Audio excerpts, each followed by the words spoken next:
Hi అండి, welcome to Missamma చెప్పే కథలు. కథ పేరు ఇప్పటికైనా నీకు నా బాధ తెలిస్తే మనం కలిసి ఉంటాం. లేకుంటే. రచయిత్రి మణి గోవిందరాజుల. ఈ కథ ఈనాడు ఆదివారం మ్యాగజైన్లో మే నెల 2024లో వచ్చిందండి. ఇంకా కథలోకి వెళ్ళిపోదాము. ఆఫీస్ నుండి వచ్చి అలసటగా కూర్చుండిపోయింది వింధ్య. ఇల్లంతా నిశ్శబ్దంగా ఉంది. ఆ నిశ్శబ్దం హాయిగా ఉంది. పిల్లలు వెనకాల గార్డెన్లో ఆడుకుంటున్నారు. లేచి కాఫీ చేసుకుందామన్నా ఓపిక లేదు. కిచెన్లో చప్పుడు వినిపించి తొంగి చూసింది. వివేక్ కాఫీ కలుపుకుంటున్నాడు. వివేక్, నాకు కూడా ఒక కప్పు, లోపలికి వినపడేటట్టుగా కేకేసింది. జవాబు రాలేదు. మనసు ఉసూరుమని నిట్టూర్చింది. మళ్ళీ ఏదో విషయానికి కోపం వచ్చినట్టుంది. ఇక 4 రోజులు మాటలుండవు. అడిగిన దానికి జవాబు ఉండదు. పిల్లలను పట్టించుకోడు. ఒక్కసారిగా కళ్ళ ముందు తర్వాత 4 రోజులు సినిమా కనబడేసరికి నీరసం రెట్టింపైంది. అసలు అతనికి కోపానికి కారణం ఏమిటా అని ఆలోచించి కాసేపు లీనాకి ప్రమోషన్ వచ్చిన సందర్భంగా లీనా భర్త యాడమ్స్ చిన్న పార్టీ ఇచ్చాడు. తనకు ఎక్కడికి వెళ్ళినా శారీ కట్టుకోవడం ఇష్టం. పైగా లీనా ప్రత్యేకంగా చెప్పింది శారీలో రమ్మని. అందుకే ఏది కడదామా అని చాలా ఆలోచించి లేత గులాబీ చీర మీద చిన్న ప్రింట్స్ జార్జెట్ శారీ కట్టుకుని ఎంబ్రాయిడరీ చేసిన బ్లౌజ్ వేసుకుని జుట్టుని వదిలేసింది. అద్దంలో తనకు తానే ముద్దొచ్చింది. తన రంగులో కలిసిపోయింది ఆ లేత గులాబీ రంగు. నిజానికి తను ఏ డ్రెస్ అయినా, చీర అయినా, లెహంగా అయినా అన్నీ బాగా నప్పుతాయి. లోపలికి వచ్చిన తనని చూసి వివేక్ మొహం చిట్లించాడు. మనం వెళ్ళేది అమెరికన్స్ ఇంటికి. జీన్స్ కానీ ఫ్రాక్ కానీ వేసుకుంటే బాగుంటుంది. అమ్మమ్మలా ఈ చీర ఏంటి విసుక్కున్నాడు వివేక్. ఒక్కసారిగా మనసు కుచించుకుపోయింది. మరుక్షణం తేరుకుని, హే వివేక్, ఇప్పుడు నాకు ఇదంతా మార్చి ఓపిక లేదు, చలో చలో నవ్వుతూ కొట్టేసి లేవబోయింది. లేవబోతున్న వింధ్యను ఆపేసి, మార్చుకో అంటుంటే వినిపించుకోవే, నా మాట అంటే నీకు లెక్కలేదు కోపంగా అన్నాడు వివేక్. ఇంతలో మామ్ వీఆర్ రెడీ అంటూ పట్టులంగా వేసుకుని హరిణి, కుర్తా పైజామా వేసుకుని హర్ష పరిగెత్తుకుంటూ వచ్చారు. వాళ్ళని చూసేసరికి కోపం నషాలానికి అంటింది వివేక్కి. నువ్వే కాకుండా అందరినీ అలానే అమ్మమ్మలా తయారు చేసావా గట్టిగా అరిచాడు. అప్పుడు అతని మొహం చూస్తే భయానికి బదులు అసహ్యం వేసింది. నాన్న, మాకు ఈ డ్రెస్సే ఇష్టం, పైగా గ్యారీ అండ్ క్యార్లీ కూడా ఇవే తీసుకున్నాం తల్లిని హత్తుకుంటూ చెప్పాడు భయంతో హర్ష. కోపంతో చేతికందిన ఫ్లవర్ వాజ్ని నెట్టేసి బయటికి వెళ్ళిపోయాడు వివేక్. అప్పటికే తల్లి చీరలో తల దాచుకుంది హరిణి. నాన్న బ్యాడ్. తండ్రి వెళ్ళాక చీరలోంచి తల బయటపెట్టి అక్కసుతో అంది హరిణి. ఆ సమయంలో దాని మొహం చూసి నవ్వొచ్చింది. కానీ వెంటనే వాళ్ళ భయం చూసి జాలేసింది వింధ్యకు. ఓయ్ బంగారాలు, నాన్న కోపం చూసి భయపడ్డారా? ఉత్తిదే, చూడండి మళ్ళీ ఇప్పుడే పిలుస్తారు, పదండి పదండి. గ్యారీ వాళ్ళు మీకోసం బోలెడు ప్లాన్స్ వేసి ఉంచారు, లేట్ అయితే అవన్నీ మిస్ అయిపోతారు. అవును, కానీ క్యార్లీ తనిచ్చే సర్ప్రైజ్ గిఫ్ట్ మిమ్మల్ని గెస్ట్ చేయమంది, చేశారా అనటంతో వెంటనే డైవర్ట్ అయ్యారు ఇద్దరు. అక్కడికి వెళ్ళాలన్న ఉత్సాహం వచ్చేసింది. ఉరుక్కుంటూ బేస్మెంట్కి వెళ్ళిపోయారు. కానీ అక్కడ తండ్రి కనపడలేదు. అంతే స్పీడ్తో వెనక్కొచ్చేశారు. అమ్మా, నాన్న లేడు పార్కింగ్లో, కారు కూడా లేదు అర్థమయ్యింది విద్యకి. వెళ్ళిపోయాడు ఎక్కడికో. కోపం వచ్చినప్పుడల్లా అంతే, వెంటనే చెప్పింది. నాన్న ఇప్పుడే నాకు మెసేజ్ చేశారు, డైరెక్ట్గా అక్కడికి మనల్ని రమ్మన్నారు, పదండి వెళ్దాం, ఈ లోపల గెస్ట్ చేస్తూ ఉండండి, నేను క్యాబ్ బుక్ చేస్తాను చెప్పి ఊబర్ బుక్ చేసి తాళాలవి చూసుకుని వచ్చే లోపల క్యాబ్ గుమ్మం ముందే ఉంది. అక్కడికి వెళ్ళేసరికి వివేక్ అందరితో చలాకీగా నవ్వుతూ తుళ్ళుతూ మాట్లాడుతున్నాడు. ఒళ్ళు మండిపోయింది వింధ్యకి. తమాయించుకుని నవ్వుతూ ఎదురొచ్చిన లీనాతో లోపలికి వెళ్ళిపోయింది. చాలా బాగా అరేంజ్ చేశావు లీనా పార్టీని. లీనా హస్బెండ్ యాడమ్స్ చాలా హుందాగా ఉన్నాడు. అందరినీ చక్కగా కలుపుకొని మాట్లాడుతున్నాడు. ముఖ్యంగా భార్య లీనాకి తనిచ్చే గౌరవం చూస్తుంటే పెళ్లికి బంధానికి విలువ ఇస్తాం అని చెప్పుకునే భారతీయ దంపతులు కూడా సిగ్గుపడాలి ఆ మాట అంటే. వాడు ఆడంగి విధవ అంటాడు వివేక్. గారీ క్యార్లీలు చాలా పొంగిపోయారు వాళ్ళ డ్రెస్సులు చూసి. వెంటనే వెళ్ళి వేసుకొచ్చేశారు. లంగాను గుండ్రంగా తిప్పుతూ క్యార్లీ హరిణి ఆటల్లో పడిపోయాడు. గ్యారీ హర్షాలు గారీ రూమ్లోకి వెళ్ళి గేమ్స్ ఆడుకోవడం ప్రారంభించారు. పార్టీలో వీరు కాక ఇంకా ఇండియన్ ఫ్యామిలీ 3 అమెరికన్ ఫ్యామిలీస్ ఉన్నారు. ఇండియన్ ఫ్యామిలీలో తల్లి కూతులు పూర్తిగా పాశ్చాత్య దుస్తుల్లో ఉన్నారు. చూపులేవో గుచ్చుకుంటున్నట్లు వెనక్కి చూసింది. వాళ్ళని చూడు అన్నట్టు సైగ చేశాడు వివేక్ కళ్ళతో. మాట్లాడకుండా అక్కడి నుండి వెళ్ళిపోయింది. మిగతా 3 అమెరికన్ ఫ్యామిలీ వాళ్లకు వింధ్య డ్రెస్ చాలా నచ్చింది. చాలా మెచ్చుకున్నారు కూడాను. అది వివేక్కి ఇంకా ఇరిటేటింగ్గా అనిపించింది. క్యార్లీ అందరికీ మంచి గిఫ్ట్స్ ప్రజెంట్ చేసింది. ఇంటికి వస్తుంటే కారులోనే నిద్రపోయారిద్దరు. మర్నాడు పక్క విలేజ్ క్యాంప్ ఉండటంతో పిల్లల్ని స్కూల్లో డ్రాప్ చేయమని మెసేజ్ పెట్టేసి వాళ్ళంతా లేవకముందే వెళ్ళిపోయింది వింధ్య. లేట్ అవుతుందనిపించి పికప్ కూడా చేసుకోమని మెసేజ్ చేసి ఇంటికి వచ్చేసరికి 6 అయింది. చాలా అలసటగా ఉంది. ఎవరన్నా కాఫీ కల్పిస్తే బాగుండు అన్నట్లు ఉంది ప్రాణం. కాఫీ కాదు కదా, ఇక మాటలు కూడా ఉండవు. రేపటి నుండి పిల్లల్ని డ్రాపింగ్ పికప్ కూడా తానే చేసుకోవాలి. 4 రోజులయ్యాక ఆ కోపం చల్లారితే మాట్లాడినా తను సారీ చెప్తే కానీ శాంతించడు. కాసేపు అలానే కళ్ళు మూసుకుని కూర్చుంది. కానీ పిల్లల ఆకలి తీర్చే బాధ్యత గుర్తొచ్చి లేచింది. అప్పటికే శీతాకాలం చీకట్లో అర్ధరాత్రి అయినట్లుగా ఉంది. కుక్కర్ పెట్టేసి గబగబా ఆలు వేయించేసింది. అప్పటికే పిల్లలు తూగుతున్నారు. ఎలాగోలా బతిమలాడి వాళ్ళకి తినిపించింది. ఆఖరి ముద్ద పూర్తవుతూనే నిద్రలోకి జారుకున్నారు. మూతి తుడిచి దిష్టి తీసి ఇద్దరు నుదుట మీద ముద్దు పెట్టుకుంది.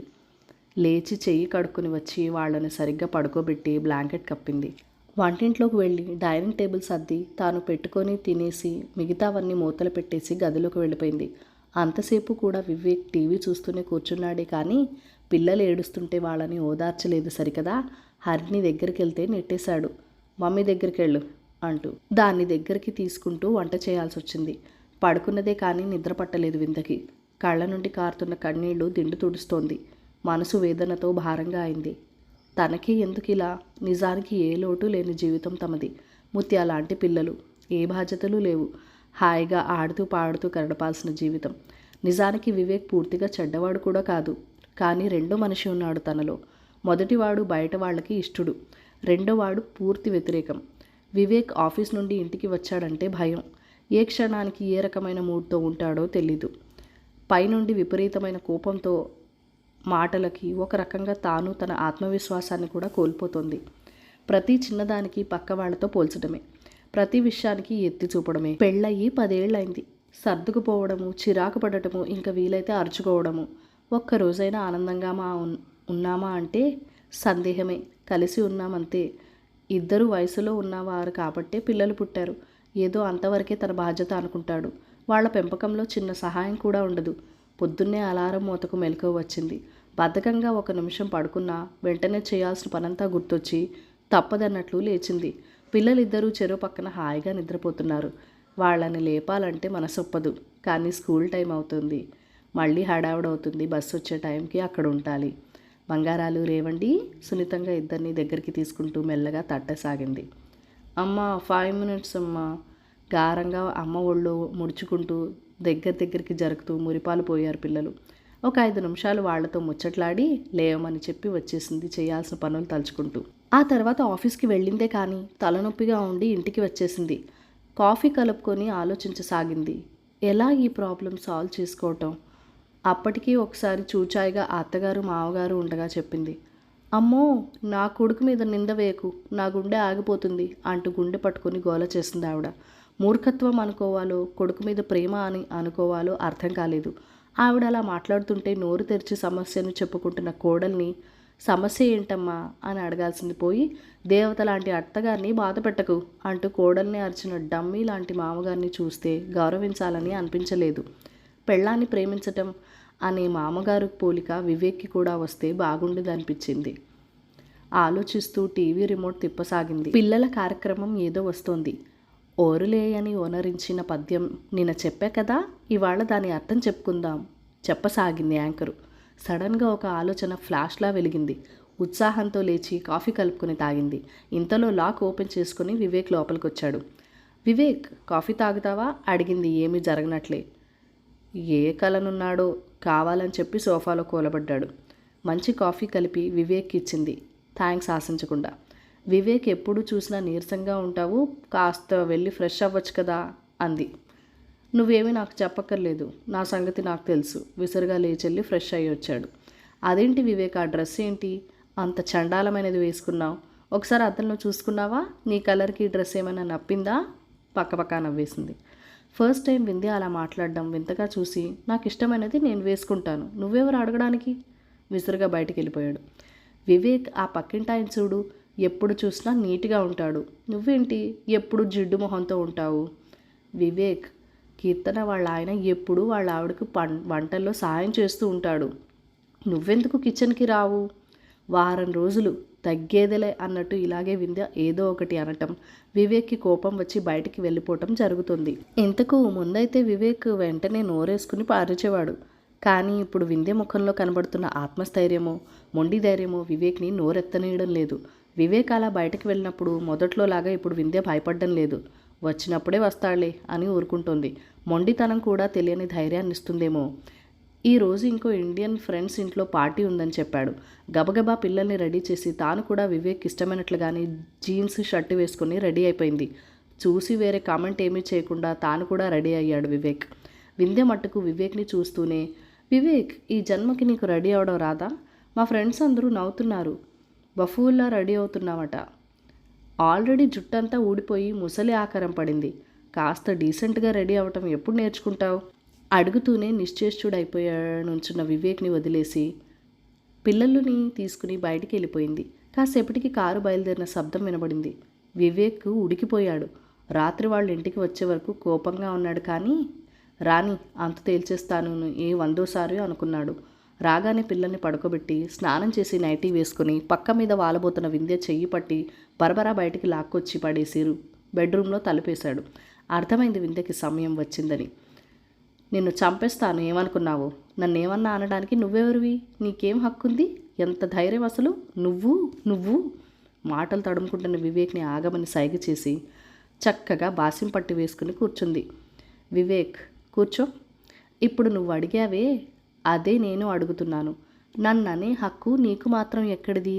ప్రేమిస్తున్నానన్నావు, వెంటపడ్డావు. నన్ను ప్రేమించిన వాళ్ళని పెళ్లి చేసుకుంటే వారితో నా జీవితం బాగుంటుందని. అందరూ వద్దన్నా, కాకి ముక్కుకు దొండపండులా ఉంటావన్నా కూడా నీతో నా జీవితం బాగుంటుంది అనుకున్నాను. నువ్వు కాకపోయినా నీ మనసు అందంగా ఉందని భ్రమపడి పెళ్లి కొప్పుకున్నాను. ప్రేమిస్తున్నప్పుడు ఎలా తయారయ్యానో, నీకెంత అందంగా కనపడ్డానో పెళ్లి తర్వాత అలా ఎందుకు కనిపించడం లేదు? కానీ నేను అప్పుడు ఎలా ఉన్నానో ఇప్పుడు అలానే ఉన్నాను.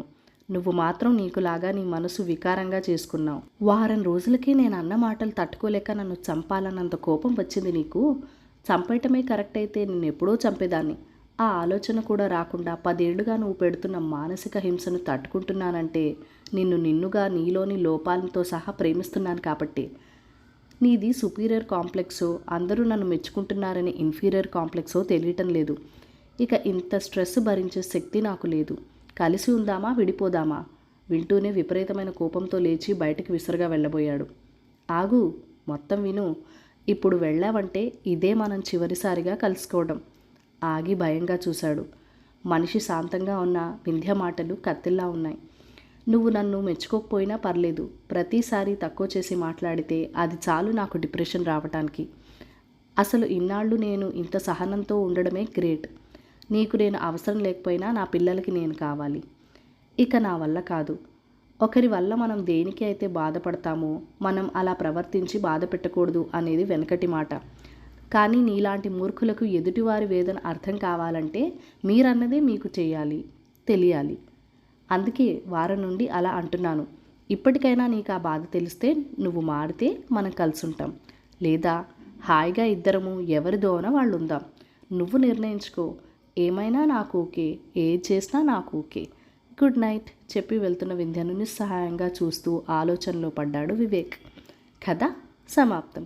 ఈ కథ మీకు నచ్చినట్లయితే కనుక లైక్ చేయండి, షేర్ చేయండి, మన ఛానల్ని సబ్స్క్రైబ్ చేసుకొని మీ సపోర్ట్ ఇవ్వండి. Thank you for watching. Bye bye.